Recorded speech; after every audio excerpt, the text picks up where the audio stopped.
Porque apliquei os métodos do behaviorismo e do análise do comportamento e não consegui modificar o comportamento do meu pet. Então, galera, esse é um tema que, na minha impressão, eu acho que é um dos mais importantes dentro do behaviorismo. Por quê?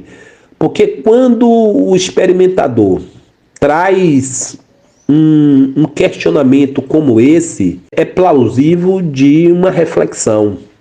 Porque eu apliquei todo o conhecimento do behaviorismo que eu tenho e não consegui modificar o comportamento do meu pet. Eu tenho ouvido isso muito. Não só de tutores, como de amadores e como também de profissionais do meio. Uma coisa muito importante é nós observarmos se a habilidade do experimentador está coesa com o behaviorismo e análise do comportamento. A falta de conhecimento do behaviorismo, mas é muito agressora para que tenhamos um resultado satisfatório quando nos propomos a mudar de comportamento de um pet.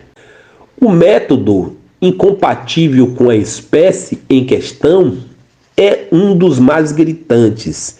Eu vou trazer aqui para vocês uma questão que eu estava lendo um determinado livro e nesse livro abordava a questão de um adestrador ou um treinador de animais muito bem renomado que não conseguiu modificar o comportamento de um guaxinim para ser apresentado em um filme, ou seja, na cena de um filme. Por quê?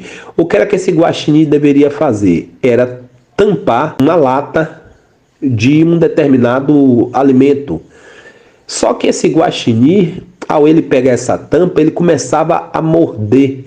E em momento nenhum ele tampava esse recipiente. Porque esse comportamento que queriam do guaxinim estava incompatível com as questões filogenéticas dessa espécie.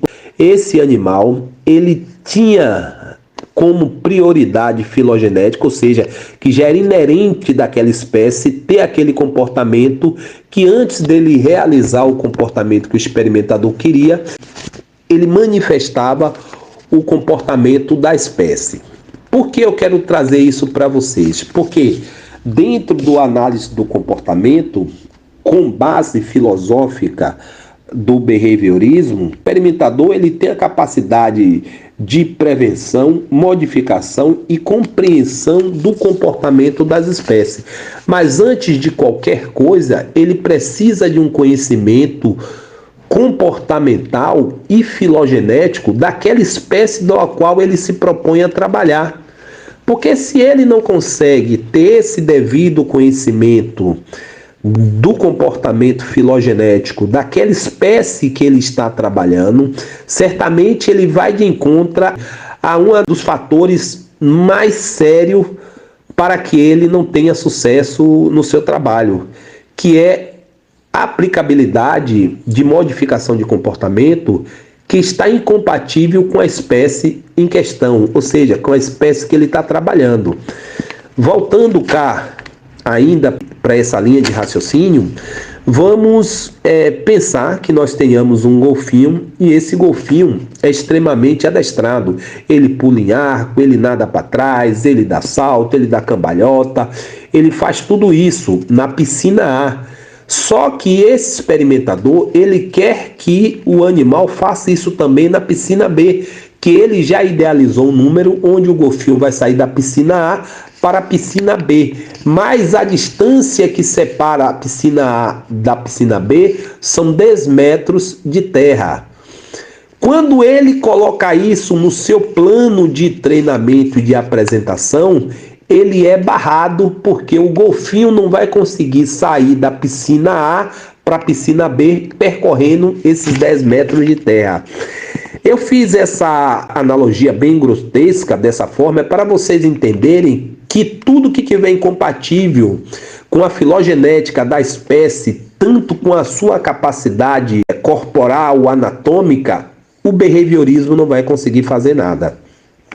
Exemplo, você querer que um cão pare de ter comportamentos lúdicos a partir do momento que o comportamento lúdico é inerente da espécie do cão. Você não pode querer que um cão pare de brincar, porque é da espécie Canilupus familiares gostar de brincar.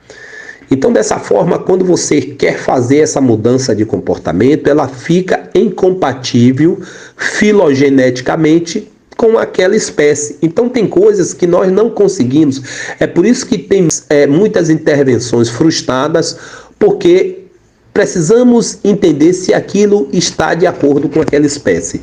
Não é, pessoal? E outra coisa muito importante, quer dizer, ainda dando outro exemplo aqui, é querer que uma ave pare de voar. Uma ave sempre vai voar, né? Um cão sempre vai ter comportamento lúdico. Um golfinho não vai poder andar sobre a terra. Esses exemplos que eu dei parecem ser coisa bem óbvia, mas quando você está fazendo um experimento, você nota que esse animal ele não consegue realizar alguns exercícios porque está sendo sabotado alguns comportamentos que são inerentes da espécie. Então, nessa questão, fica tudo mais confuso para esse animal. Mas se vocês entenderam direitinho esse vídeo e for lá na playlist aqui do nosso canal e conseguir ver que nós temos uma série de 30 vídeos falando só de behaviorismo, falando de cada tipo de intervenção, falando cada tipo de operação, vocês vão entender que tudo é possível conseguir com uma intervenção do análise do comportamento e com base filosófica do behaviorismo. Mas, para isso, precisa estar compatível com a espécie.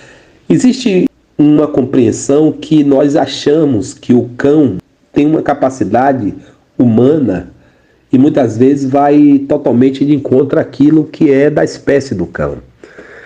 E muitas vezes ficam muitos treinos frustrados, muitas vezes ficam muitos treinos sem poder avançar, porque nós queremos coisas que não estão compatíveis com aquela espécie. Então, a montar um exercício, a montar um truque, nós pegamos tudo que esteja compatível com aquela espécie e adaptamos para aquele truque ou para aquele tipo de exercício, comando, seja lá o que for. Eu acredito que nós trazendo isso aqui para vocês, deu para entender um pouco que o behaviorismo faz muitas coisas, mas não faz milagre.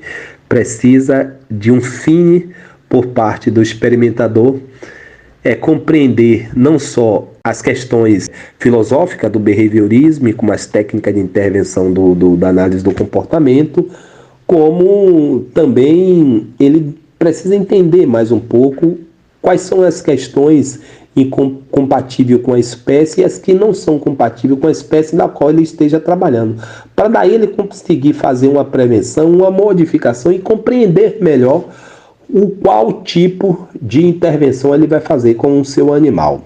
Eu fico muito agradecido a vocês, um forte abraço, fiquem todos com Deus e não esqueçam de dar o like, compartilhar e ativar o sininho, porque isso é muito importante aqui para nós do canal, que vai modificar para nós trazermos cada dia mais um material mais coeso, coisa de alto nível para vocês mergulharem modificando o comportamento dos seus cães. Até os próximos vídeos e até mais.